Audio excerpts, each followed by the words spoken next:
Brilliant. And it's great to be able to talk about championing social care because actually, in many cases, it's really not well understood in terms of what the breadth of social care really has. And in many cases, people just consider social care only to be about care homes. And actually, when you think about what really social care is about, it's entire breadth from home care to complex care, to start thinking about younger adults to older adults. They talk about the services that support people with stroke to brain injury.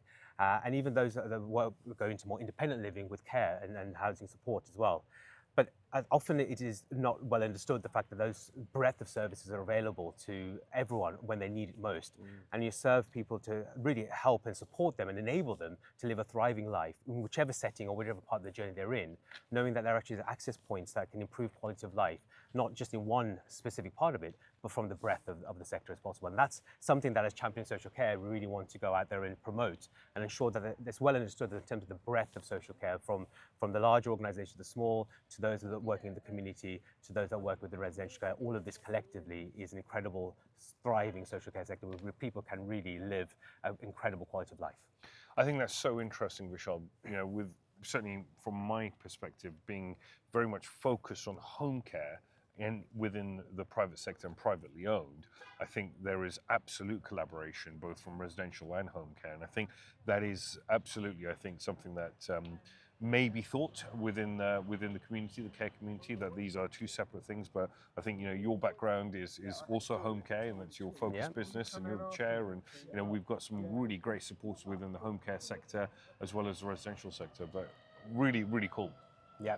The more that we think of it as a collective, the greater we'll be able to champion social care. Right? It is one community, and not considered to be the afterthought of NHS, but actually very much a partner, integral partner of what society really needs. And the more that we can go and champion that, the better. Truly. Nice. Brilliant. Thank you. Thank you. Go, go, here we go. Go, go, now here we go. Now, go, go, here we go. You ain't never ever seen nothing like this. Go, go, here we go. Go, go, now here we go. Now, go, go, here we go. You ain't never ever seen nothing like this. Never have you ever seen something like me. Hello and welcome to another episode of Walking with Walfinch. Today I'm very excited to introduce to you Vishal Shah, the new chair of Championing Social Care and CEO of Banyan Care. Indeed. So how are we doing? Brilliant. Thank you for having me. And what a wonderful day you've firstly chosen. Thank you for the sunshine coming out today. And just want to commend you on this incredible platform that you built. Absolutely brilliant to be able to share the stories that you're sharing around the world. So thank you for that. Allowing me to be part of that. Oh, well, thank you for investing the time today. I think you've clearly got lots going on between Banyan Care and the Championing Social Care. Yes. It's an incredible achievement, really, to become the chair of such a phenomenal platform yourself, I think. Well, being chair is only a title in some ways. I mean, Championing Social Care itself is a platform brought by many, more than anything else. It is a platform that's intended to bring the passion of the sector together and collectively be there to do what it says on the tin, effectively, which is champion social care. So it's brilliant. Vishal, just reversing, for a second here. Yeah. Can you just give us a 90-second overview of who is Vishal Shah? Yes. Where did you start? Why care? What's going on? Where are you from? How many kids? Let's do that. Let's get into Vishal actually, which is great. I mean, we may need a longer walk for that, by the way. So let's get in there. But I was born and bred in Birmingham. To parents that actually came from East Africa in the 1960s, and I think there's many stories of those. You see, there's migration stories happening. I was one of those stories as well. And my parents came largely to study in the 1960s. My mother studied radiography. Wow. My father actually started the studies of electrical engineering. However, we've had quite a bit of tragedy in our family, and unfortunately had to cut his study short. However, what was really truly his passion was the idea of business and actually building business. And as with many Indian families, we had as soon as my parents settled here, a lot of the rest of the family came across as well, and we lived very much an extended family. And a lot of the wider family decided to pursue the career and the studies of pharmacy. So I have many uncles and aunts, all pharmacists really. And through that, I think with the entrepreneur spirit that my father had, he said, well, with family and extended family, we should really build a business around pharmacy. Let's do that and let's really make a go of it. And from very little and very humble beginnings, they brought the family together, and effectively what business became was the glue that brought our family together. And so as a result of that, healthcare was kind of the passion that ended up becoming now a 50+ year trajectory for the family in pharmacy. And so for me, I've kind of grown up in an environment where I suppose healthcare has always been part of my world, but not necessarily a career pursuit that I took directly. I just remember in my youth coming home from school, going straight into the dispensary, effectively do my homework while helping count a few pills along the way, which is great. But actually, that was a moment. You were popular in school?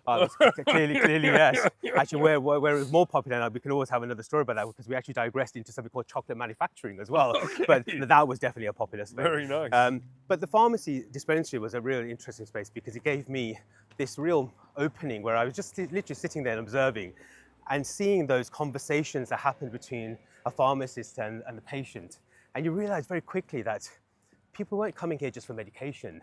They were coming here for human connection. They were really there to not only to share their story, get some counsel, become friends, share their life. And the pharmacist was more than just a dispenser of medication. He was that life partner, that life guide, effectively. That compassion, empathy kept emulating there. And I guess that really sowed the seed for me in terms of what healthcare really meant and what community care meant. And my father in particular was not only passionate about business, but he was massively passionate about community and community care. And so that always intertwined in everything that we did. And I guess that journey considered, because we're an extended family, as with wider families, I lived with my grandparents close by to me. Through their old age, we supported them fully as well.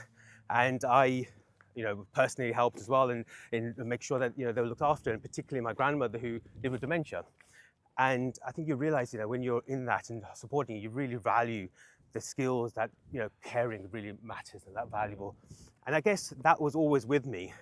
Although I didn't fall into social care directly as a result of that, it's always been a sowing seed. And I guess that's what really brought me into where I am today. And I'll talk about sort of maybe some of that, where actually my pursuit of interest really was business and finance. And I ended up getting guided towards a career in investment banking. And I started my journey on the trading floors of Goldman Sachs, and it was great. You got the hype and you saw the big screens, but it was never fulfilling. Never fulfilling, because I always saw just numbers on the screen. And so I really wanted to move away from that and see where I can pursue somewhere where there's humanness to that. So I ended up going to corporate finance, where I could actually be part of business and actually encourage it. So I went to PricewaterhouseCoopers, developed a whole career in that. But I realized that all the deals that I was really interested in kept gravitating towards healthcare. Is that right? And I always used to put my hand up for all of those. And a large part of that was because you realize the humanness behind those numbers. And I could always see that sort of see that was sown in my life was always around healthcare. Through that, I eventually ended up pursuing a lot more deals. And then a role which really got me into social care was a role with corporate development with a company called Westminster Healthcare. Yes, yeah. And Westminster Healthcare was privately backed at that time. And it was a great team, but it gave me a real opportunity to be part of a large national provider. 88 care homes across Scotland, England and Wales, really at the height of innovation and what care is about. And really understanding that, and eventually that got sold to Barchester Healthcare, and that's where I ended up continuing my journey in there. And that really shifted my perspective, where no longer was I looking at numbers on a spreadsheet, I was really looking at the humanness, because every occupancy figure that was there was actually someone moving out of their home and for 40 years and coming into care. There was, when you talked about efficiencies and care shifts, we were talking about someone giving it all their time and capacity to really nurture someone's life. And that humanness really came into play, and we saw how we can bring it and really move me towards the operations of care. And from there, that passion stuck for 2 decades now. So I've been in social care for 20 years, and it's become a lifelong mission to really go out there and not only build platforms of businesses, but also go out there and champion social care as much as possible. Hence Banyan Care. Before we get into championing social care, which is really the main course, I think, if you give us a moose-bouche of Banyan Care. Yes. How did that start? What is it? Where are you based? Yeah, so actually my journey from Barchester sort of led me into that world of actually wanting to really set up something, again, where I can really make a difference in some people's lives. And dementia, as I mentioned, was something that I had experience in and saw personally, but also a place where I really wanted to make an impact, whereas not as well served, and a lot of care labelled a lot of dementia care, but it wasn't really going in there with the specific training and support that really is required for dementia. So actually, the chief operating of the barge at that time, who became my partner in the venture afterwards, we set up an offshoot of an existing sort of business that he founded called SweetTree Home Care Services, and really go into a platform that focused on residential dementia care and build on that. So we created something called SweetTree SPL.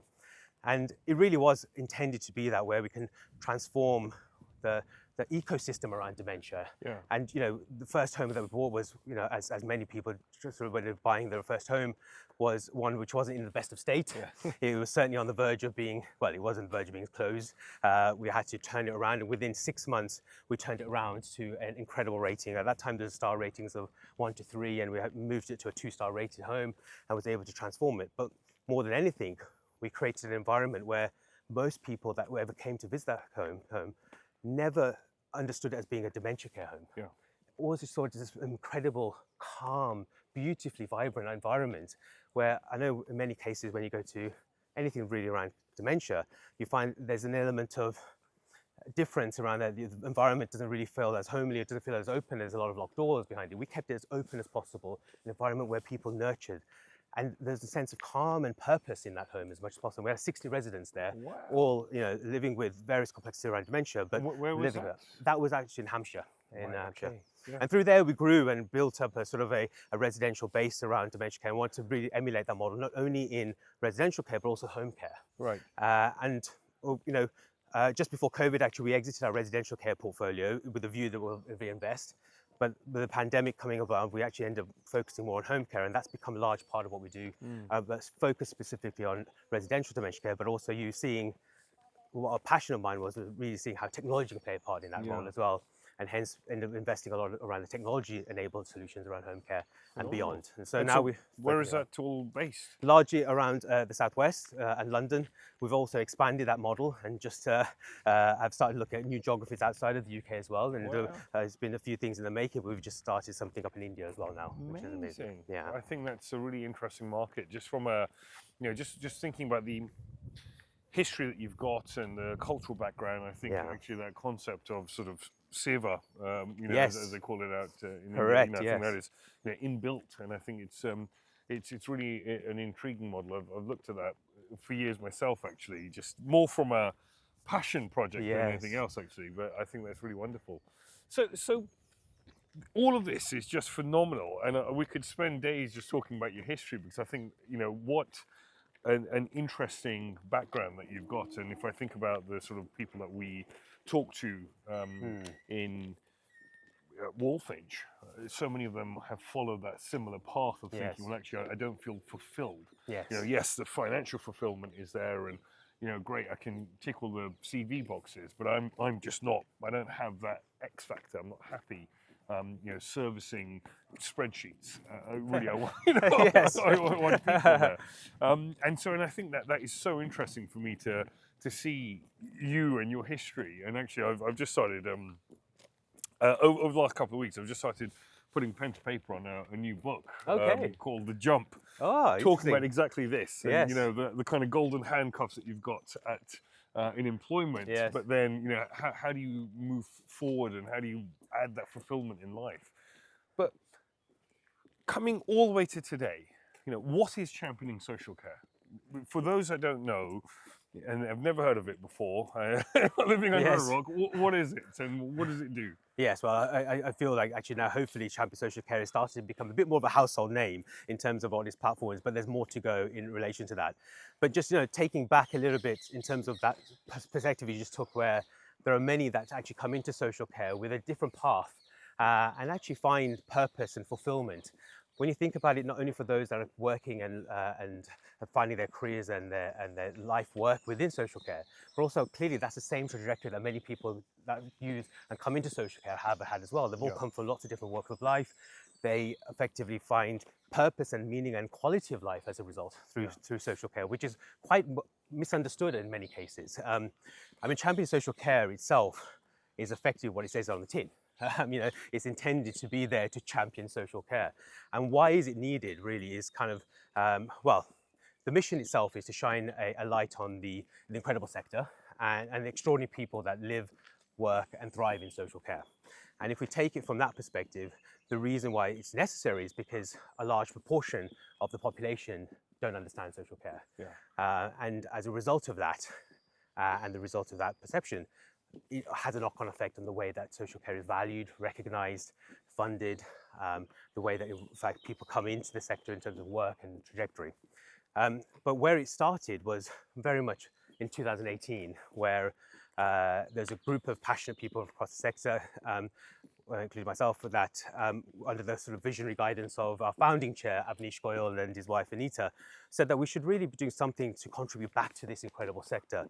And at that time, we felt that, the one thing we should really do is support our frontline teams as much as possible. And we're all very closely affiliated to the Care Workers Charity, and felt that actually there's a lot of fundraising that happens in other parts of sectors, and other parts. Why are we not fundraising enough for our own sector and actually supporting? Such a sensible point as well, actually. It really is. Shocking that over the last 30 years no one thought about that before. It's wonderful that's happening. And indeed, and you see these benevolent funds in other sectors and starting coming, but where passion and the amount of value that's recognised for the people that work in the sector isn't there, we need to really push that front of the spotlight. So we thought that actually the first thing that we can do is really fundraise for not only Care Workers Charity, but incredible other social care charities that really support this sector. And so what was born was the Care Sector Fundraising Ball. And that Care Sector Fundraising Ball, has over these years now raised close to £1.5 million for Care Workers Charity and other sectors, which is incredible. It shows that there is a lot of strength within this sector, and we can even do more. It's a small amount for all of what we can keep doing around that. But after 2 years of the Care Sector Fundraising Ball, life changed for many of us in terms of the pandemic. And that pandemic was really a turning point, particularly for the social care sector.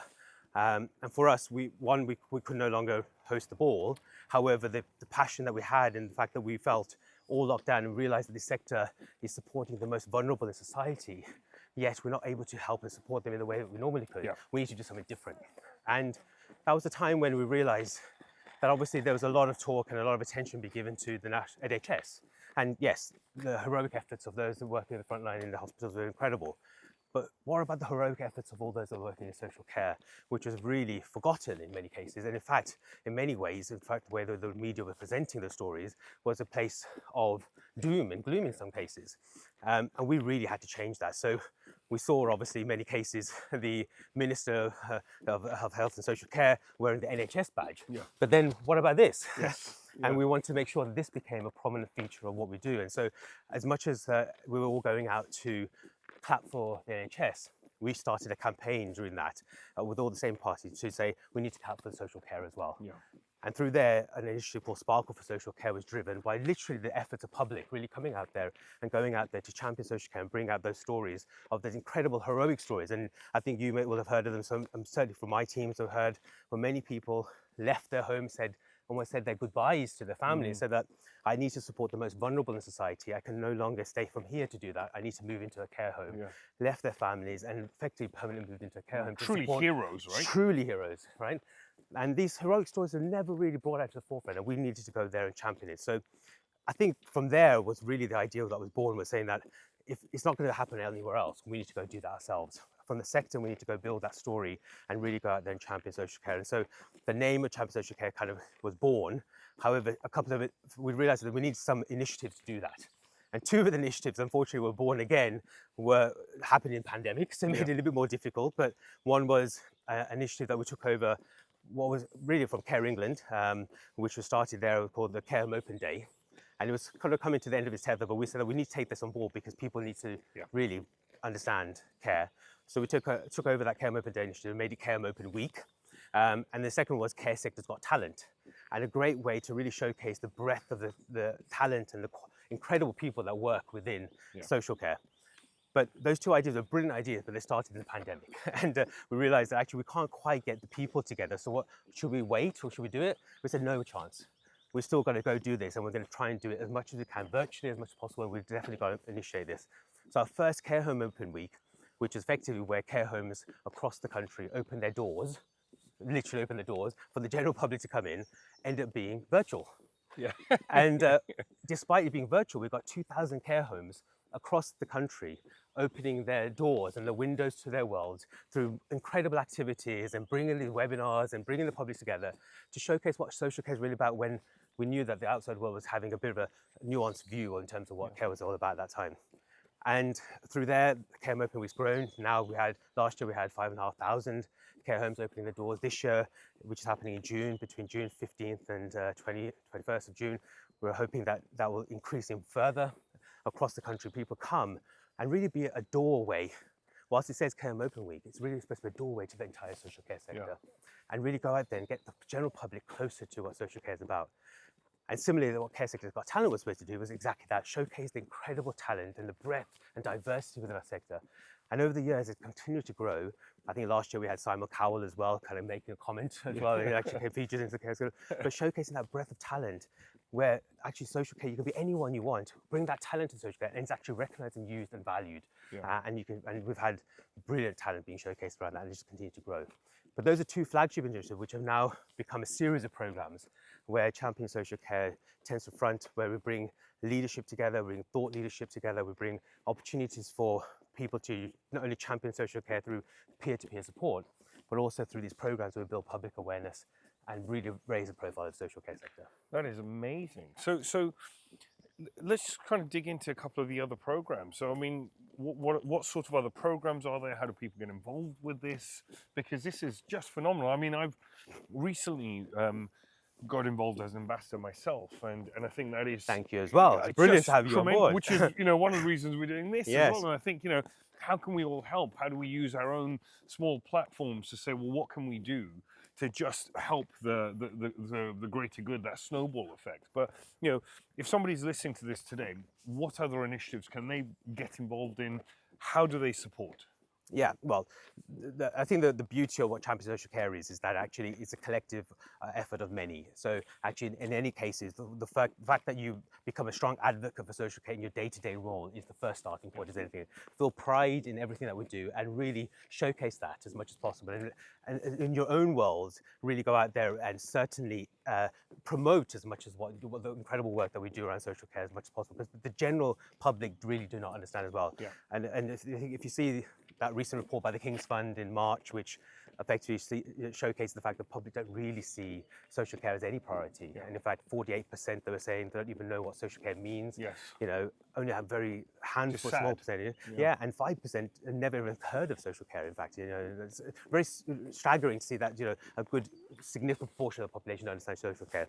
So the first point is actually we want to emulate that and get everyone to feel proud. But the programs are great tools in which way to do that. So certainly, if you have a care service and you're part of a care team, there's the Care Open Week, which is a real opportunity where you sign up to your care service, care home, to be part of that and be part of the week and develop events. There's lots of resources on the website to see what you can organise and participate in that. Register particularly so that you be part of the collective. And this year we've got the theme because it aligns with the FIFA World Cup. Yes. It's a nice football theme, which is actually bringing us incredible stories, because if you think about 60 years since we had that 1966 glorious moment where we had the England raise the trophy. Obviously, we haven't had everyone still living in those memories. But where are you going to get those 60 years of decades of pain and excitement of World Cups? But this population within the care community are generally those ones that have those stories as well. We're bringing a lovely theme around that. Alongside that, those that are active cyclists, the one initiative we extended from the Care Open Week was the Great British Care Cycle Relay. And that was really saying that during the pandemic, we realized that a number of people obviously want to stay outdoors and started cycling. And we saw a number of them going to visit care communities. And so why don't we marry the love of cycling with the opportunity to go and bring new audiences to care homes and care services? And so the relay now in its fourth year is intended to bring from the top of the country, connect the whole nation, from Scotland to the north of England, to East Midlands, to South Wales, and then to London. Over 5 days, we're cycling 500 kilometres. Wow. And visiting care communities along the way and bringing new audiences, those that maybe never seen a care community before, to actually come and visit. So if you're a cyclist, come and join that, which is brilliant and a real great opportunity. Care Sector Talents are brilliant because obviously everyone has surely their own talents, but also the teams and residents who can come together and bring an opportunity to showcase something of their own and register for that. And we're having that at the end of this year now in a really lovely venue where we have a great audience. And the more that we can showcase that, the brilliant, and the registrations are happening for that very soon. but also this ambassador community that you're part of now, and really thrilled that you're part of this, because this is what the foundation of Champion Social Care is really about, is the fact that when we talk about the many, we really all are champions of social care. And if we come together as ambassadors of Champion Social Care, we're going to go out there and present that message further. And these community ambassadors are really there to really advocate for the sector, but also be in their own networks, push it. And so with that, we've created some learning events. So we have something called the Thought Leaders in Care lunches, which are, we bring select people together based upon the topic, and we have an opportunity for them to come and contribute really thought leadership around the sector and support and build on that.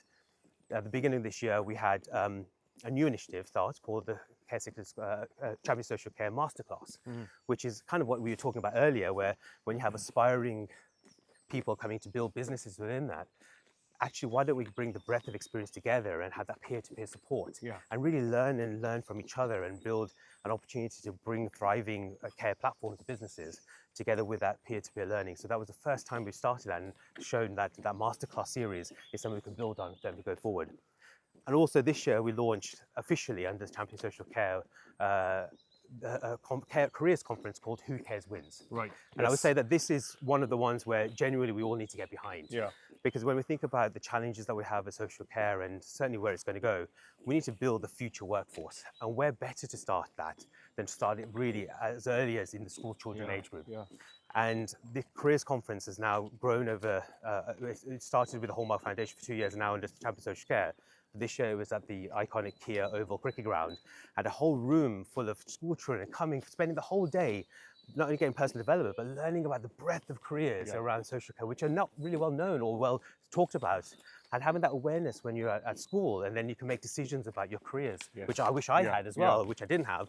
You can actually realize that there's 50 plus different career options. You can be anything you want within social care and contribute to social care. It's not what people label as just care, and I hate the word just because it's never just anything like that. But the fact that you can go in as in maintenance, into finance, into the catering sector, all these areas were not well understood, and now bringing that to the forefront is really important. And now we're building on that program and moving it forward as well. So there's a breadth of opportunity. It's super interesting. I mean, I think that in particular really resonated with me. Anita Goyle picked up with me about that. We became supporters of that. Walfinch were at the Oval. Yes. And it's just a phenomenal thing. Cam went along. I couldn't make it on that day, and I saw the photos and just heard the stories. But I just think you're so right. Getting right there at when someone is 16 years old, you've got a 16-year-old son. It's really kind of getting into that at that stage and saying, well, actually, no, this could be a career for you at any level and stage. You can really kind of build a thriving career here. And I think we often forget that social care offers phenomenal opportunities from everything. From running your own business to being a care worker to being a marketing executive. You could do anything within this sector, and it's just something that I think is slightly missed. So I think what you guys are doing as a collective is just phenomenal, because actually what you're doing is rebranding social care. And I think that is absolutely what is needed. And all of these different programs that are available for people to join is just excellent. So one of my final questions to you is, where does the money go? Money in terms of... So it's going to, what charities is it going to? Is it always the same people? Does it change? For people that haven't, sort of followed that agenda, what is happening there? Yeah, well, in terms of as a platform for Champion Social Care, we are now itself going through the process of becoming a registered charity, and so therefore we need to fund our own initiatives. But so therefore, a majority of what's happened in Champion Social Care has come from the generosity and the support and the passion of many organisations across the sector that have come to support programs and actually support those initiatives, really with a view to actually do what it says, effectively build awareness and try it. Alongside that, we have a really great group of patron funders who are being incredibly supportive, have really powered the engine room, which actually gives us the opportunity, the resources to build programs and build greater reach around that. So a lot of funding that comes into Champion Social Care really helps to build those extra opportunities where we can get more narratives into new audiences as possible. But a large part of it is also about giving to those social care charities that are the bedrock of our sector. And so through participation in things like the Christmas lunch that we have, or participation in the Care Sector Fundraising Ball, and other opportunities. Whatever we can raise, we'll always make sure that we support those charities. And the Christmas lunch, for example, has been supported. Barnardo's is a big charity. We've got care workers charities. Obviously, there we have Alzheimer's Society, Alzheimer's Research, Marie Curie, lots of other places where we've been able to really support not only the large charities but also smaller. So money really, whenever you engage in any of the programs, doesn't only get to help us build a narrative around championing social care, but also support those great causes as best as possible. Yeah. And so if people are sort of thinking of funding, it's not only championing social care, but it's also then the wider good in that it's redirecting to all of these phenomenal charities as well. Yeah, and I think it's about the collective, really, isn't it? It's about the fact that we can all support each other, irrespective of what part of the sector we're in, whether you're a provider or even part of the ecosystem of care. We're all one. Yeah. And actually, that camaraderie and coming together is what really is going to bring this sector to the forefront. We are needing to tell our own story. Let's all come together to sell that story and really build it as much as possible. And when you talk about the young people in the world, there are 5.8 million people aged between 18 and 24. Yeah. Brilliant, all looking for careers. I'm thinking about it for my son as well. I think about where should I go? We know that places are always worried about whether AI is going to take over the world, all those sort of things. But when you think about what's coming, and when you think of one sector though, where you know that the human connection is always going to be the most valued, social care is always going to be there. And as much as we know we're going to embrace AI to help build services and efficiency, it's always going to be at the value of increasing human potential. And I'm a massive technological advocate. Alongside all the things I do, I invest in innovation. I advise a number of early stage businesses around that. And really for two purposes. One is to bring in new talent as much as possible in the sector, and realize that this sector is one where you can be as entrepreneur as you want, and to really make an impactful journey as much as possible. And that can come through technology, it can come through building care businesses, it could be anywhere. But come to the sector and really thrive and bring the sector up as much as possible. And at the same time, it's also appreciating where technology plays a role and where you can bring that humanness to it as well, and human potential. And when we talk about improving quality of life, it's not only improving quality of life for those that live within social care, but also quality of life for those that work and thrive within social care. And I think that's kind of where the age from 18 to 24, while there's 5.8 million people at the moment, only 8% of our social care workforce is in that age bracket right now. And that's something that as a sector we need to address by bringing this innovation, bringing other people closer to it, and realizing there are career opportunities that we can really do that. And that is a collective effort, and that's really us selling our story and telling our story as much as possible. I mean, that is just phenomenal. And thank you so much for being involved. The last question I've got for you. So the last question I ask people on this podcast is if they were going to give one piece of advice to somebody that is trying to build a thriving business within social care or outside, what would that one piece of advice be? I think that if there was going to be anything, it's about lean in as much as possible. And when I say that, is that actually in some cases when you go to any sector, you feel that you need to know everything and to go into and have to build from a base of pure knowledge. Yeah. The beauty of the social care sector is that while there's a big structure in terms of how to operate, you've got a breadth of experience that you can lean into and actually go out there and search for it. And this is one sector which I genuinely feel that has really grown into a place where people genuinely want to support each other as much as possible. So if you really want to thrive in business, work with us, collaborate, and actually come out there and actually find that support, because everyone's there to really support you as much as support anyone else. Let's come build it together. Build it together. Thank you very much. Thank you very much. Really appreciate that. And let's keep championing social care together. Let's champion social care together. Amazing. And until next time, thank you very much for tuning in.